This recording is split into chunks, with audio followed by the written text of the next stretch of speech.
আজকে যারা শাপলা চত্বরকে নিয়ে মিথ্যাচার করে তাদেরকে পরিষ্কার ভাষায় বলে দিতে চাই, শাপলা চত্বরে গণহত্যা হয়েছিল।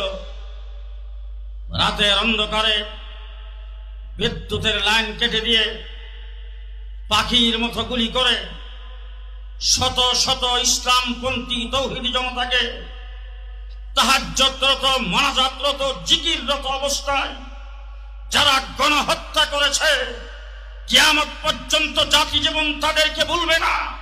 একদিন এই মাটিতে তাদের বিচার হবে, হবে, হবে ইনশাআল্লাহ। নারায়ে তাকবীর, আল্লাহু আকবার, হেফাজত ইসলাম বাংলাদেশ। পরিষ্কার বলতে চাই, হিন্দুরা এত সাহস কোথা থেকে পায়? মনে রাখতে হবে, হিন্দু ভাইদেরকে বলতে চাই, এইটা বাংলাদেশ সাম্প্রদায়িক সম্প্রীতির দেশ। আপনারা এই দেশে আপনাদের ধর্ম পালন